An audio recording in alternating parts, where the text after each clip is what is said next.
So I'm the guy, I'm Alex, I'm doing this stuff. And I think you've been watching me making the larger one. I can't remember how much of the smaller one we did or did not do. But anyway, I'm back to another process, so we're going to talk about this. And so I have this smaller one that I made. And this is out of plywood and has been, had a lot of finishing done to it.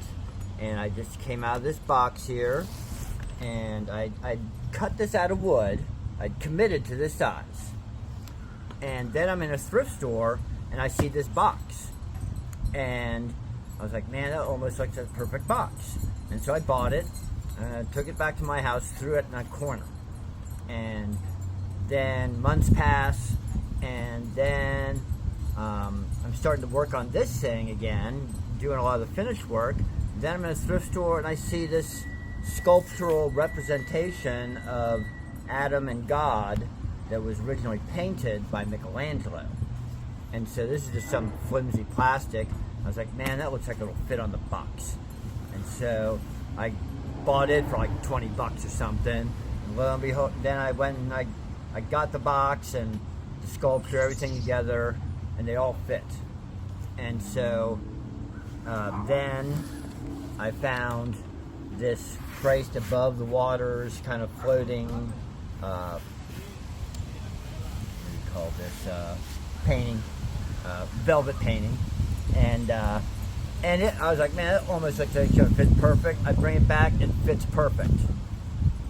So then anyway, this is made to carry a trumpet, so I tore all that stuff out, and I sort of custom made this case to go in.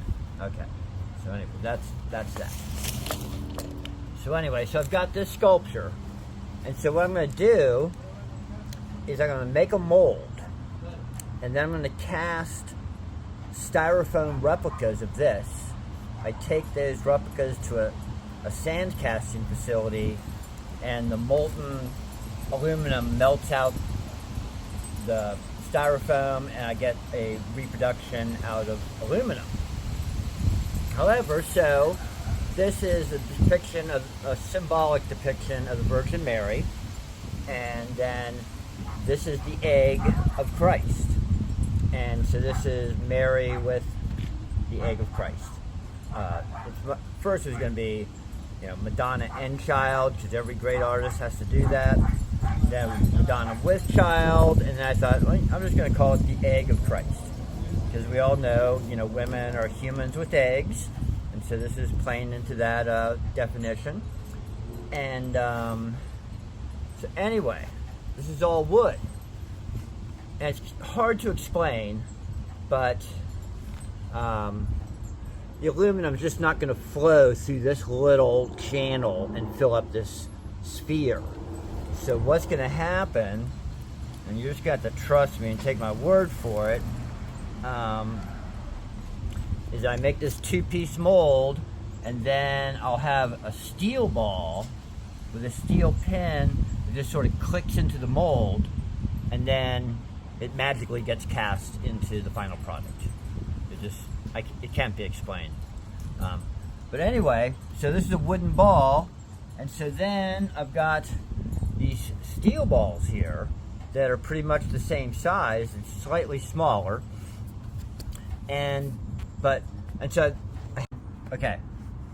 So this is 8-inch welding rod. But I did a little test in some wood, and it seemed like the 1/8 inch drill bit was just going to be too tight. And so what I've got here, I went and I bought a brand new, that's a 1/8 inch drill bit, and this is a 9/64 of an inch drill bit, which is bigger. And I think I actually need something in between, but I may have to go to some very, custom hardcore, like engineering kind of store to get that.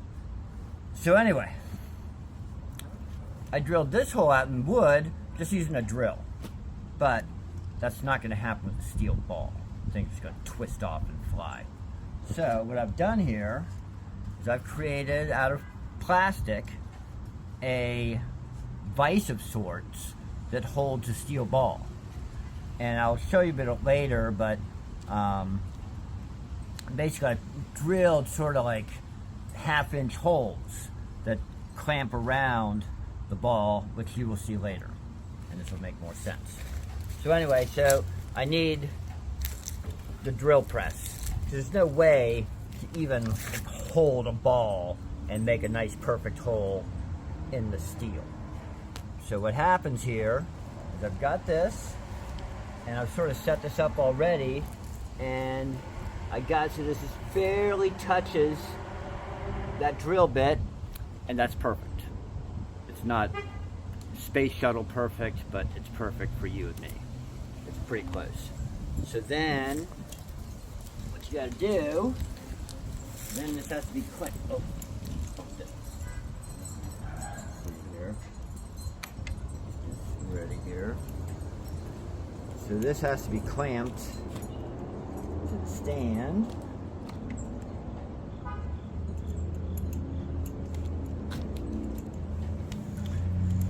If you don't clamp it to the stand, it'll dig in and start going around and around and around, and then the drill bit breaks and shoots this thing off across the room, and hopefully your face is not in the way. So the way you're supposed to do it is you're supposed to clamp it in there. So you must be very gentle with it. Oh, damn, okay.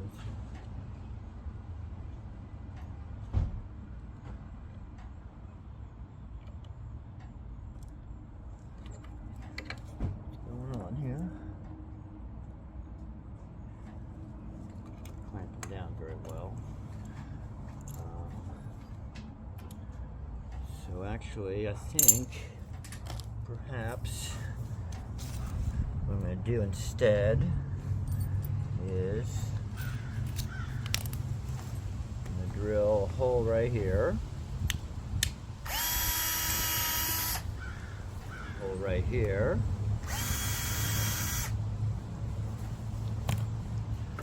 This is the alternative method. So I've got this wooden table here. I had a feeling I was going to have a little problem with this. So I've got this lined up again, nice and fairly perfect. So then, sort of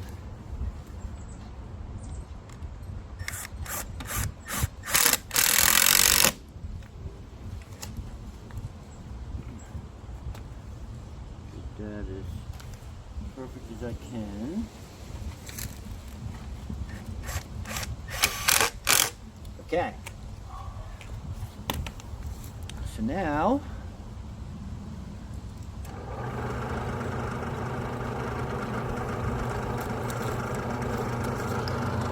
a little bit fluid there.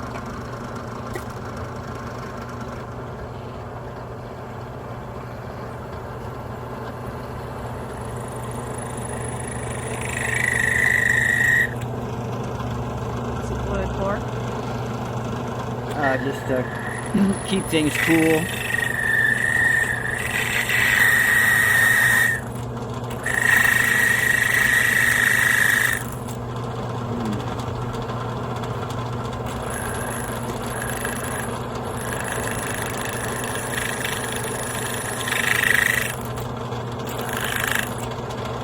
So it's not working.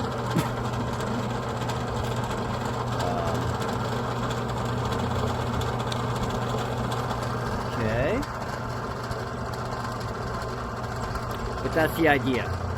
So the idea, I have to get a product. This is, I think this is stainless steel, which is way more than I need. So that's part of the whole process, is finding out something that's not going to work. So what I really need is to get an aluminum sphere, solid aluminum, and that'll drill out a lot easier. This is just pushing too hard and not really cutting into it. But so I have to have the final product, because each piece gets installed into each new mold as it gets cast. And so I can't do an approximate and then come in with my finished product. I gotta have sort of a system to make them all. Yeah, it's not even really super good there, but okay, never mind. But I'm getting closer, making that mistake and learning my lesson. I'm that much closer. And anyway, yeah, have a good evening.